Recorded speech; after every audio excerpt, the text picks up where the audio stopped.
Pagi itu, aroma sayur lodeh yang baru matang semestinya bisa membuat siapapun tersenyum. Tapi di rumah besar di pinggir kota kecil itu, suasananya justru tegang. Di meja makan panjang, dengan taplak bunga yang mulai pudar, duduk seorang perempuan parubaya berwajah keras, Bu Ratri. Ia adalah ibu mertua yang dikenal galak, terutama terhadap menantunya, Sinta. Sinta datang dari keluarga sederhana. Dulu, ia menikah dengan Raka, anak kedua Bu Ratri, setelah perjuangan panjang meyakinkan keluarga besar. Sejak awal, Bu Ratri tak setuju. Baginya, menantu ideal adalah perempuan berpendidikan tinggi, berkelas, dan tahu sopan santun, ala keluarga besar mereka. Sinta, meski lembut dan rajin, dianggap tak sepadan. Hari itu adalah hari ulang tahun pernikahan Sinta dan Raka yang ketiga. Sinta bangun lebih pagi dari biasanya. Ia memasak ayam goreng kesukaan suaminya, membuat sambal matah yang pedas, dan menyiapkan nasi liwet sederhana. Namun ketika ia sedang menata meja makan, Bu Ratri muncul dari arah kamar dengan wajah masam. "Ngapain kamu repot-repot masak segala? Di rumah ini sudah ada Mbok Karmi, pembantu yang urus semua. Kamu itu cuma numpang." "Sinta, jangan seenaknya," katanya ketus. Sinta menunduk. "Saya cuma pengin masak buat Mas Raka, Bu. Hari ini." "Ah, banyak alasan. Kalau mau masak, masak di dapurmu sendiri. Ini dapur keluarga," potong Bu Ratri. Sinta diam. Ia sudah terbiasa dipermalukan seperti itu. Tapi hari ini, Raka berjanji akan sarapan bersama. Ia hanya ingin momen kecil bahagia. Ia tetap menata piring, berharap suasana bisa sedikit mencair. Pukul 7:15. Raka turun dari lantai 2, mengenakan kemeja santai. Ia tersenyum melihat meja penuh hidangan. "Wah, wangi banget. Ini masakanmu ya, sayang?" katanya sambil mencium pipi Sinta. Sebelum sempat duduk, suara ketus terdengar. "Ngapain kalian ikut makan di sini?" Bu Ratri berdiri di ujung meja, matanya tajam menusuk Sinta. "Kamu pikir meja makan ini untuk siapa? Ini meja keluarga inti. Kamu itu cuma numpang tinggal karena Raka belum punya rumah sendiri." Sinta menunduk lagi, bibirnya bergetar. Raka mencoba menengahi. "Bu, Sinta juga keluarga, kan? Istri saya." "Loh, keluarga? Keluarga itu yang punya darah Ratri. Kamu boleh bawa istrimu, tapi tahu diri. Jangan ikut makan bareng kalau aku belum panggil," bentak ibunya. Udara di ruang makan seolah membeku. Sendok berhenti bergerak. Hanya jam dinding berdetak. Keras sekali. Sinta menatap piringnya yang kosong. Air matanya nyaris jatuh. Tapi ia tahan. "Maaf, Bu. Saya cuma ingin sarapan bersama Mas Raka." "Sudah, jangan menangis di depan makanan. Nanti rezeki kabur," ejek Bu Ratri sinis. Raka berdiri, menahan emosi. "Bu, ini sudah keterlaluan." Namun sebelum lanjut, Bu Ratri menepuk meja. "Kalau kamu bela istrimu terus, silakan keluar dari rumah ini." Raka terdiam lama. Ia menatap Sinta, yang sudah menahan air mata dengan susah payah. "Ayo, Sin, kita makan di luar saja," katanya lirih. Mereka berdua bangkit. Tapi langkah mereka terhenti ketika suara Bu Ratri kembali terdengar. "Kalau keluar, jangan balik lagi. Rumah ini bukan tempat untuk orang yang tidak tahu sopan santun." Sinta menelan ludah. Ia hampir menangis. Tapi di tengah getir itu, ada sesuatu yang berubah di wajahnya. Bukan lagi sekadar kesedihan, tapi tekad. "Baik, Bu," ucapnya pelan. "Terima kasih sudah menampung kami selama ini." Ia berbalik, menggandeng tangan Raka, dan melangkah keluar rumah tanpa menoleh lagi. Mereka menemukan rumah kontrakan kecil di pinggiran kota. Atapnya bocor, dapurnya sempit. Tapi bagi Sinta, tempat itu terasa damai. Tak ada suara ejekan, tak ada tatapan merendahkan. Raka bekerja keras. Ia mulai menerima proyek lepas sebagai desainer interior. Sementara Sinta membuka usaha kecil, menjual lauk dan kue rumahan secara daring. Perlahan tapi pasti, mereka mandiri. Uang hasil kerja keras mereka bisa mencukupi kebutuhan bahkan sedikit lebih. Di rumah itu, setiap makan bersama terasa hangat, tanpa kata kasar, tanpa bentakan. Namun meski sudah jauh, bayangan Bu Ratri masih sering menghantui. Kadang di malam hari, Sinta terbangun, teringat kata-kata kejam itu. "Ngapain kalian ikut makan di sini?" 3 tahun berlalu. Raka berhasil membuka studio desain sendiri, sedangkan usaha kuliner Sinta viral di media sosial karena masakan rumahan yang lezat. Mereka kini punya rumah sendiri, sederhana tapi penuh cinta. Suatu sore, telepon berdering. Raka menerima panggilan dari adiknya. "Mas, ibu jatuh. Dokter bilang beliau kena stroke ringan." Tanpa pikir panjang, Raka dan Sinta langsung menuju rumah lama. Di sana, Bu Ratri terbaring lemah di ranjang. Wajahnya pucat, tangannya gemetar. Ketika Sinta mendekat membawa sup hangat, Bu Ratri menatapnya lama.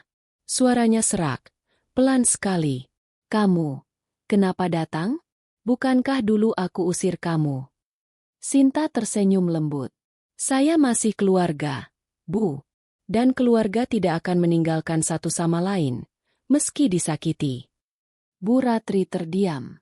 Air matanya menetes. Ia mencoba meraih tangan Sinta. "Maafkan ibu. Dulu ibu sombong. Ibu takut kehilangan anak.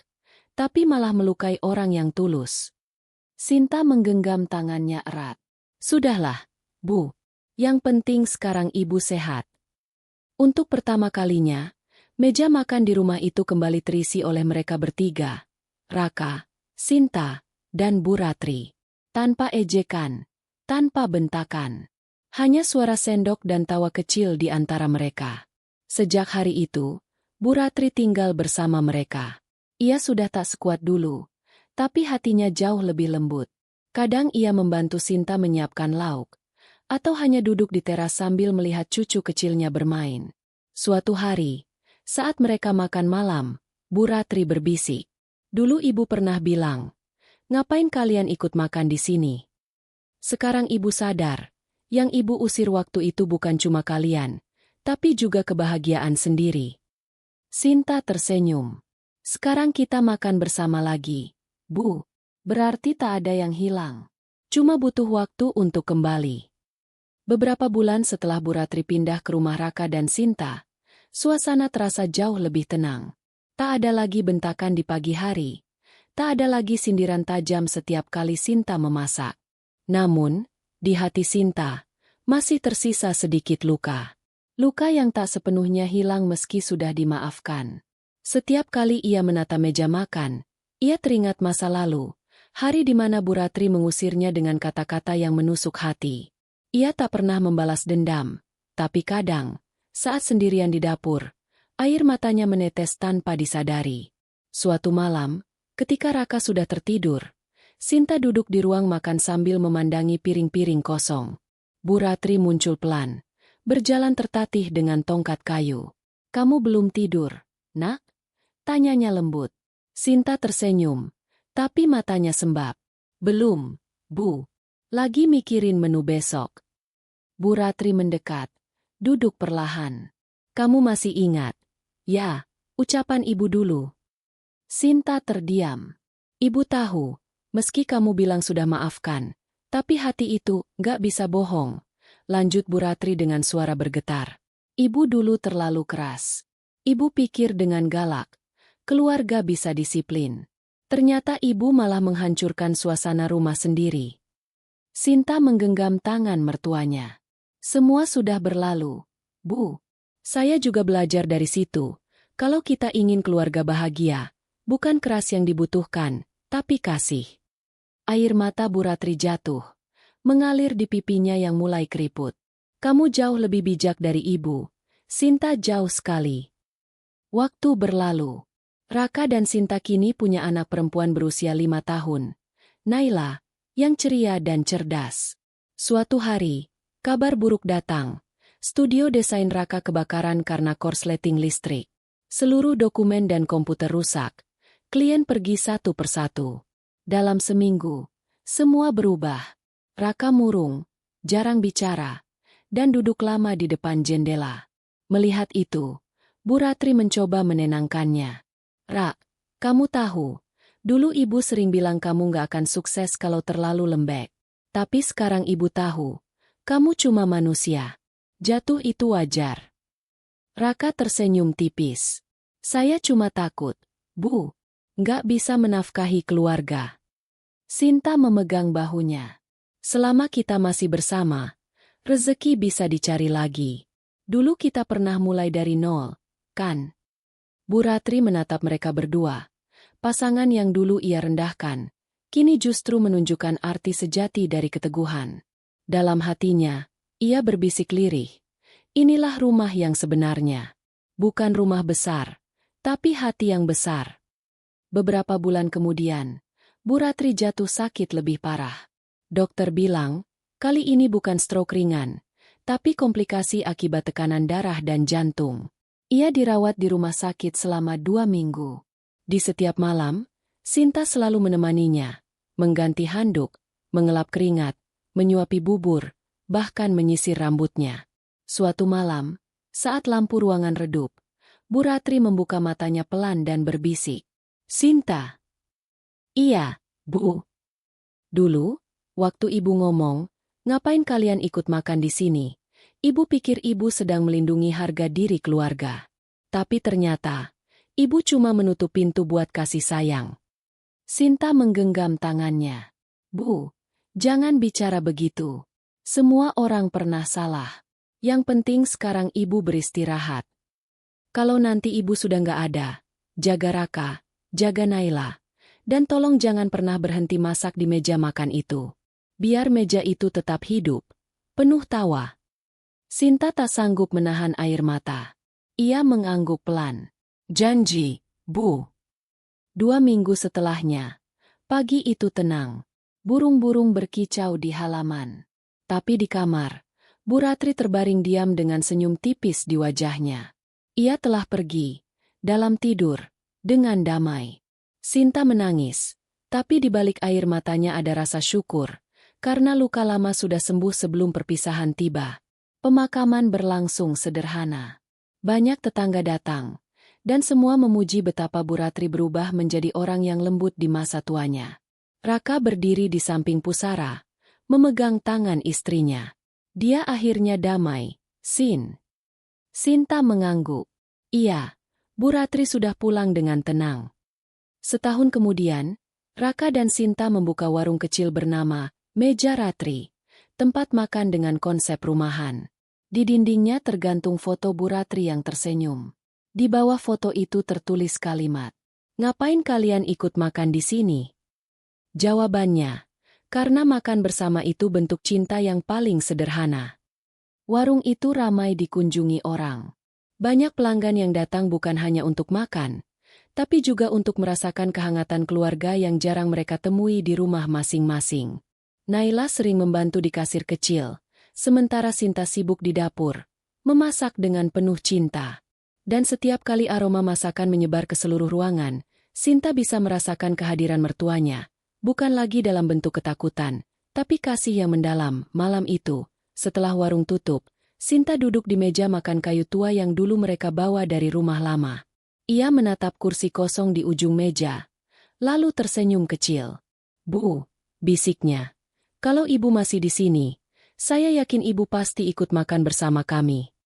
Angin berhembus lembut, seolah menjawab.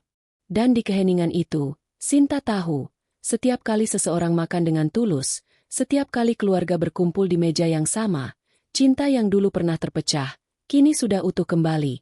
Langit sore tampak keemasan di atas kota kecil itu. Di jalan yang sama tempat warung, Meja Ratri, berdiri. Kini sudah ramai dengan toko modern dan kafe kekinian. Namun warung itu masih berdiri kokoh. Dinding kayunya mungkin sudah mulai usang, tapi di dalamnya, suasana hangat tetap sama. Di dapur, seorang perempuan muda sedang sibuk menata mangkuk-mangkuk sayur lodeh dan ayam goreng. Rambutnya diikat rapi. Wajahnya mirip Sinta muda. Dialah Naila, kini berusia 25 tahun. Sinta dan Raka sudah jarang turun langsung. Mereka menyerahkan pengelolaan warung kepada Naila, yang kini menjadi juru masak sekaligus pemilik generasi kedua. Warung itu tetap ramai, tapi Naila merasa ada sesuatu yang mulai berubah. Orang-orang kini lebih suka makan cepat, sambil menatap ponsel. Tidak lagi saling berbicara. Malam itu, ketika ia membersihkan meja terakhir, Naila duduk memandangi kursi kayu tua di ujung ruangan, kursi yang dulunya tempat duduk almarhumah Bu Ratri. Di bawah cahaya lampu kuning, ia bergumam pelan. Dulu nenek pernah bilang, meja makan itu tempat cinta berkumpul. Tapi sekarang, kenapa meja ini terasa sepi, ya? Keesokan harinya, saat membersihkan meja tua itu, Naila menemukan sebuah amplop lusuh di dalam laci tersembunyi di bawah papan meja. Tulisan di depannya agak pudar. Untuk yang kelak menjaga meja ini. Dengan hati-hati, ia membuka surat itu. Tulisan tangan di dalamnya jelas milik Bu Ratri. Gaya tulisannya kaku, tapi penuh perasaan. Jika kamu membaca ini, berarti meja makan ini masih ada. Aku menulis surat ini di hari-hari terakhirku, agar kalian ingat, meja ini dulu saksi kemarahan dan air mata, tapi juga saksi cinta dan maaf yang menyembuhkan. Siapapun kamu, cucuku, menantuku, anakku, jangan biarkan meja ini kosong. Undanglah orang lain untuk duduk, makan, dan merasa diterima. Karena tidak ada luka yang tak bisa sembuh di atas meja makan yang penuh kasih. Naila menutup surat itu dengan mata berkaca-kaca. Ia tahu pesan itu bukan hanya untuk keluarganya, tapi untuk semua orang yang datang ke warung itu. Beberapa hari kemudian, Naila mengumumkan sesuatu di papan depan warung. Setiap Jumat malam makan bersama gratis untuk siapa saja. Awalnya, Raka dan Sinta khawatir. Naila, apa kamu yakin? Kita kan warung kecil, nak, kata Sinta. Tapi Naila tersenyum. Ini bukan tentang gratis, Bu. Ini tentang berbagi. Tentang melanjutkan pesan nenek. Dan benar saja, di malam pertama program itu, datanglah beragam orang. Sopir ojek, pekerja pabrik, mahasiswa rantau, dan bahkan seorang ibu tua yang sendirian. Mereka duduk bersama, makan sambil tertawa, saling bercerita. Di antara mereka, Naila melihat bayangan masa lalu. Seolah di kursi ujung meja, Bu Ratri duduk lagi, tersenyum penuh bangga. Setiap Jumat malam, tradisi itu terus berlangsung. Orang-orang mulai menyebutnya malam meja Ratri. Bukan hanya tempat makan, tapi tempat orang merasa diterima. Suatu malam, datang seorang ibu muda dan suaminya, tampak canggung duduk di meja. Ibu itu menunduk, menahan air mata, ketika hidangan disajikan. Naila menghampiri, bertanya lembut, "Ibu baru pertama kali ke sini?" Perempuan itu mengangguk. "Iya. Kami baru diusir dari rumah orang tua suami saya. Katanya kami nggak pantas makan di meja mereka." Naila terdiam, jantungnya bergetar. Kalimat itu, persis seperti kata-kata yang dulu diucapkan Bu Ratri. Ia tersenyum, lalu berkata pelan, "Kalau begitu, makanlah di sini, Bu. Di meja ini, semua orang pantas duduk." Perempuan itu menatapnya dengan mata berkaca-kaca. Dan malam itu, Naila sadar, meja itu bukan sekadar kayu tua. Ia adalah warisan hidup, tempat luka disembuhkan lewat makanan dan kasih. Tahun-tahun berlalu, meja Ratri makin dikenal, bahkan masuk liputan televisi lokal. Orang-orang datang dari jauh untuk merasakan suasana hangat yang tak bisa dijual di restoran mewah. Suatu hari, Naila menulis di buku tamu, "Meja ini dulu jadi saksi kejamnya kata-kata. Tapi sekarang, jadi tempat di mana kata-kata berubah jadi doa." Ia menatap anak kecilnya yang sedang bermain di bawah meja, tersenyum. "Nak, nanti kalau kamu besar, teruskan warung ini ya. Jangan biarkan meja ini kosong." Anak itu menatapnya polos. "Boleh, Mama. Tapi kenapa Mama sayang banget sama meja ini?" Naila menjawab lembut, "Karena dari meja ini, keluarga kita belajar apa itu maaf." Malam itu, setelah semua pelanggan pulang, angin berhembus lembut melalui jendela. Tirai bergoyang pelan, dan aroma sayur lodeh memenuhi ruangan. Naila duduk di kursi ujung meja, memandangi kursi tua di seberang. Lalu, entah hanya bayangan atau mimpi, ia melihat sosok perempuan tua duduk di sana, tersenyum hangat, menatapnya dengan mata lembut. "Nenek," bisiknya. Sosok itu hanya tersenyum, lalu berkata pelan, "Ngapain kalian ikut makan di sini?" Tapi kali ini bukan dengan nada marah. Nada itu lembut, penuh kehangatan, seolah berkata, "Kalian pantas di sini, karena kalianlah yang membuat meja ini hidup." Naila tersenyum sambil meneteskan air mata. Ia tahu, cinta itu belum pergi. Selama masih ada orang yang mau berbagi makanan dengan hati, warisan Bu Ratri akan terus hidup. Dulu, meja ini tempat seseorang berkata, "Ngapain kalian ikut makan di sini?" Sekarang, meja ini menjawab, "Karena di sini, semua orang berhak merasa pulang." Dan di setiap sendok nasi, di setiap tawa, ada doa yang tak terucap, doa seorang ibu mertua yang dulu kejam, tapi akhirnya mengajarkan arti cinta yang paling dalam, memaafkan dan menerima. Warung Meja Ratri kini sudah berdiri lebih dari 4 dekade. Bangunannya sudah direnovasi, tapi meja kayu tua itu masih ada. Kini dilapisi kaca bening di atas permukaannya, agar tetap awet. Di sudut dinding tergantung foto-foto lama. Bu Ratri tersenyum di kursi rotan, Sinta dan Raka muda sedang menata hidangan, serta foto Naila kecil yang dulu sering bermain di bawah meja. Kini, Naila sudah beruban sedikit. Ia berjalan pelan ke dapur sambil membawa sepiring ayam goreng yang masih panas. Anaknya, Raffi, kini sudah dewasa dan mengelola warung bersama istrinya, Dara. Mereka berdua mewarisi semangat yang sama, bukan sekadar berjualan, tapi berbagi kasih lewat makanan. Banyak hal telah berubah. Orang-orang kini makan sambil menatap layar ponsel, memotret setiap hidangan untuk media sosial, dan kadang lupa berbicara satu sama lain. Raffi tahu, tantangannya berbeda dari generasi ibunya. Ia ingin menjaga warisan itu tetap hidup, bukan hanya sebagai tempat makan, tapi sebagai tempat orang merasa diterima. Suatu hari, seorang jurnalis muda datang untuk membuat liputan. "Kenapa tempat ini masih ramai padahal kalian tidak menjual makanan modern?" tanya jurnalis itu. Raffi tersenyum. "Karena orang tidak datang ke sini cuma buat makan. Mereka datang untuk merasa disambut."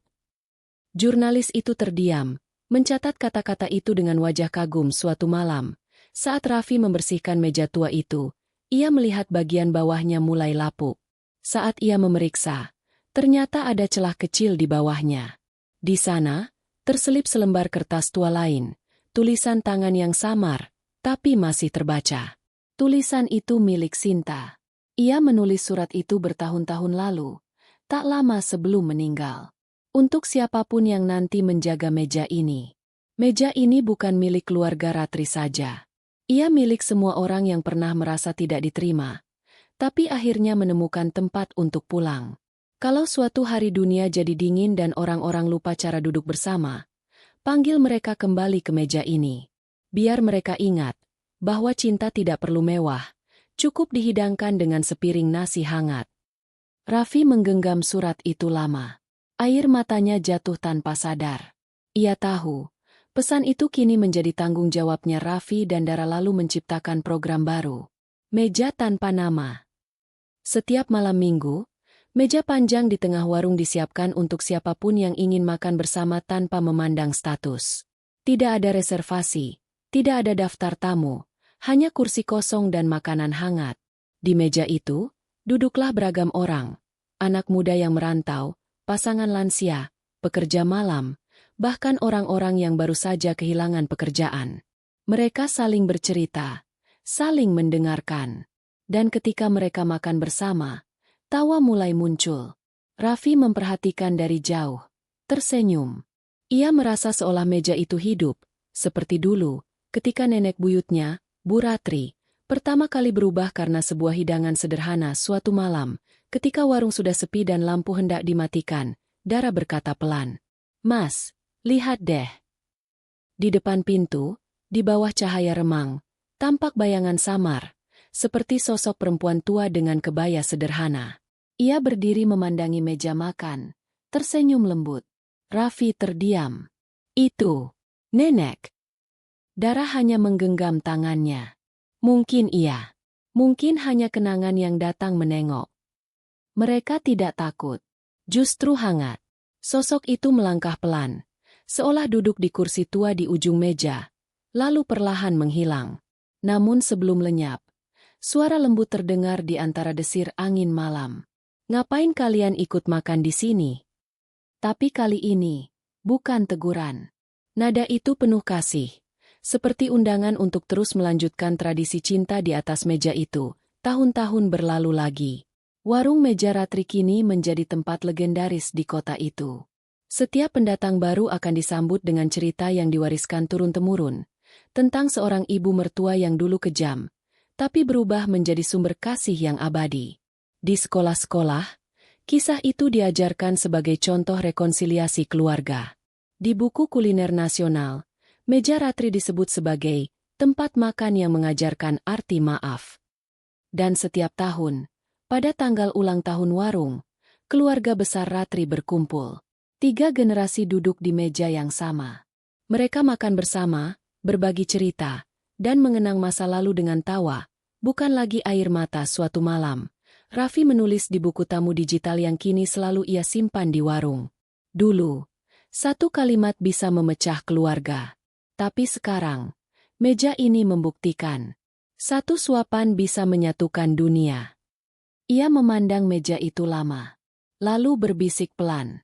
Terima kasih, Nenek Ratri. Tanpa amarahmu dulu, kami nggak akan belajar apa itu maaf. Di udara, seolah terdengar bisikan lembut. Dan terima kasih, Nak, karena kalian tidak berhenti makan di sini.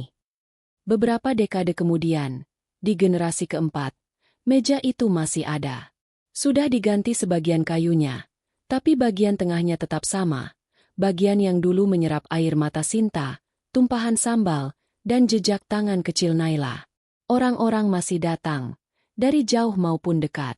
Sebagian karena lapar, sebagian karena rindu pada kehangatan yang tak mereka temukan di tempat lain. Dan di setiap kursi yang terisi, seolah terdengar gema dari masa lalu. Ngapain kalian ikut makan di sini? Jawabannya masih sama. Karena di sini, semua orang berhak merasa pulang. Kisah ini bukan tentang makanan, tapi tentang tempat. Tempat di mana luka bisa disembuhkan, kesalahan dimaafkan, dan cinta diteruskan dari satu generasi ke generasi berikutnya. Selama masih ada orang yang mau duduk bersama, berbagi cerita dan makanan dengan hati terbuka, meja itu tak akan pernah kosong. Dan di sanalah, di sudut dunia yang sederhana itu, cinta akan selalu punya tempat untuk pulang. Mangkuk hidangan.